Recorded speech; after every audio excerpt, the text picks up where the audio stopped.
Halo teman-teman pecinta sepak bola, selamat datang di channel Bola Kaki, channel yang berisi perkembangan informasi dan prediksi pertandingan sepak bola.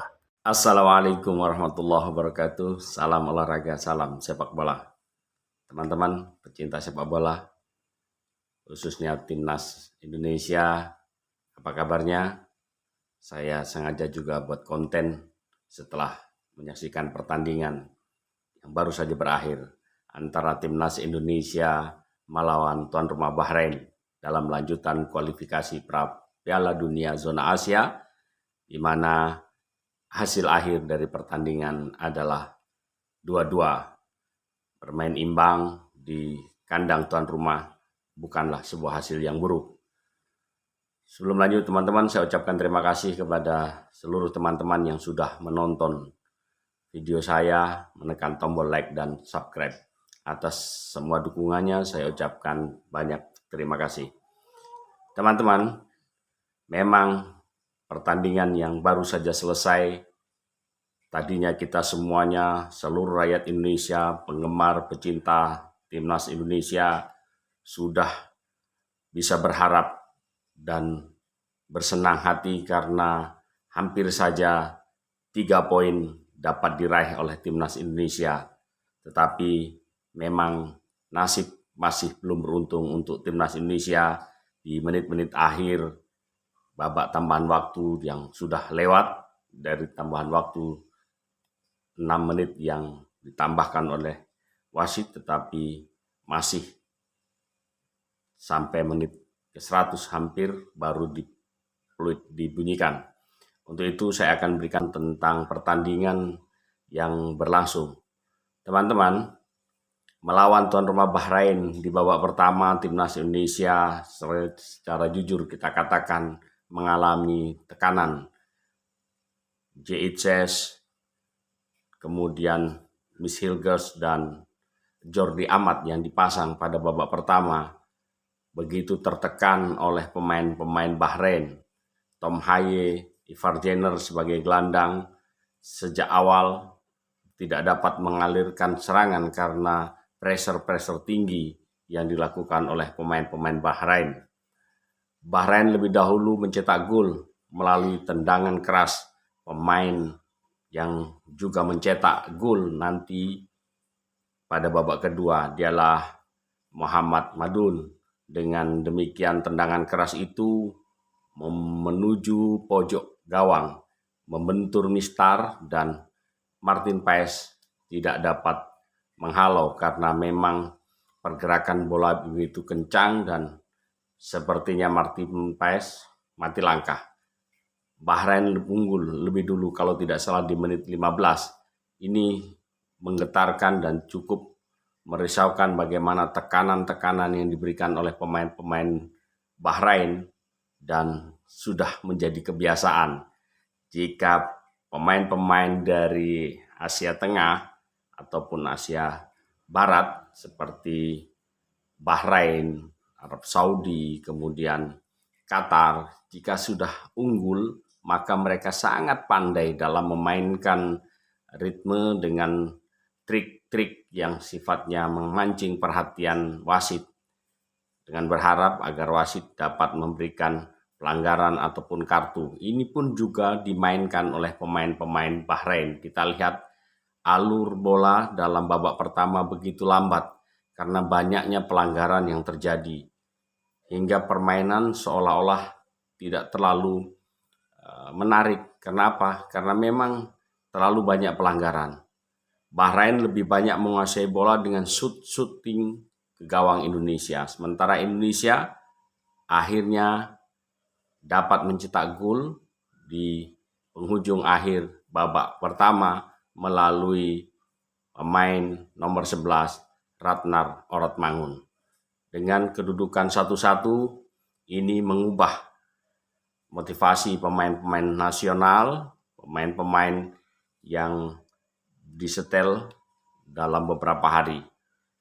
Nah, kedudukan 1-1 berakhir hingga turun minum atau masa rehat di babak pertama. Di babak kedua, pelatih Sintayong melakukan perubahan yang sangat berdampak pada permainan. menarik seorang Jordi Amat, memasang Rizky Ridho sebagai tandem dari Bang J atau JHS. Kemudian juga memasang Iliano Renders, menarik seorang Sandy Walsh. Ini tentu memberikan warna berbeda. Bagaimana kemudian Malik Rizaldi ditarik, digantikan oleh Marcelino Ferdinand.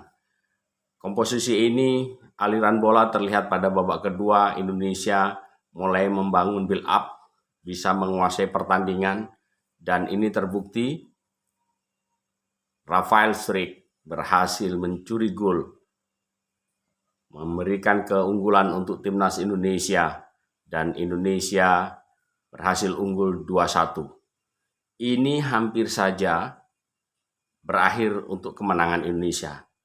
Tetapi kalau teman-teman masih bisa melihat konten saya yang kemarin, yang paling diwaspadai dan harus berhati-hati bagi timnas Indonesia adalah faktor non-teknis, terutama wasit. Bukan bermaksud menyalahkan wasit, tetapi memang gol yang tercipta untuk menyamakan kedudukan oleh pemain Bahrain di menit-menit akhir ketika masa play on habis, kemudian ada injury time, tambahan waktu 6 menit, tetapi setelah lewat hampir mendekati menit 100, baru wasit meniupkan. Wasit Al-Kaf asal Oman ini memberikan tambahan waktu dan ini melewati batas. Sempat diprotes oleh manajer tim Indonesia Bapak Sumarji, tetapi protes keras ini berujung pada kartu merah untuk manajer tim Indonesia. Tentu kita masih bisa banding, tetapi ini merupakan sebuah kerugian.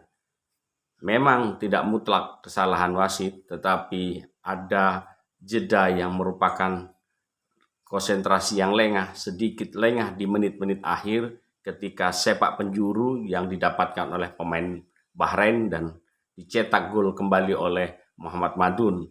Tentu ini memboyarkan impian Indonesia untuk membawa 3 poin dari kandang Bahrain. Tapi teman-teman, apapun yang terjadi sebagai tim besar dan baru menuju dalam sebuah transisi perubahan sepak bola menuju ajang dunia, tentu kita harus berlapang dada. Apapun yang diputuskan wasit adalah hasil dari sebuah pertandingan dan itu harus kita terima karena keputusan sudah jalan. Memang keputusan itu sudah kita antisipasi. Dalam konten saya kemarin saya katakan bahwa faktor yang harus diantisipasi adalah non-teknis faktor wasit. Karena di satu sisi wasit cukup bagus menurut penilaian saya ketika menilai tentang trik-trik diving pemain Bahrain. Tapi di ujung akhir ternyata ada hal yang kita tidak sangkakan, yaitu tambahan waktu yang melewati batas dan ini sangat membuyarkan konsentrasi, sedikit buyar dan itu dimanfaatkan oleh pemain Bahrain. Baiklah teman-teman, walaupun hasil imbang untuk timnas Indonesia bukanlah hasil yang buruk dan kita berhasil membawa poin 1 untuk timnas Indonesia. Dengan demikian Indonesia bertambah 1 poin menjadi 3 dengan 3 kali seri tanpa menang dan tanpa kalah. Masih di bawah Bahrain yang tampil 3 kali, 1 kali menang, 1 kali kalah dan 1 kali seri dengan nilai 4. Dan ini akan sangat menarik teman-teman karena di grup yang sama tadi Australia berhasil unggul atas Cina 3-1. Dan tanggal 15 kita akan menuju setelah ini, tanggal 15 menuju ke Cina melawan tuan rumah Cina. Ayo pemain timnas Indonesia, Garuda Indonesia bangkit dan kita ambil poin di Cina nantinya. Dengan demikian, hasil ini masih membuka peluang untuk Indonesia bersaing memperebutkan tiket menuju Piala Dunia Meksiko Amerika Serikat dan Kanada. Terus kita dukung Timnas Indonesia karena Timnas Indonesia adalah milik dan kebanggaan kita bersama. Bersama saya Mas Nanang, salam olahraga, salam sepak bola.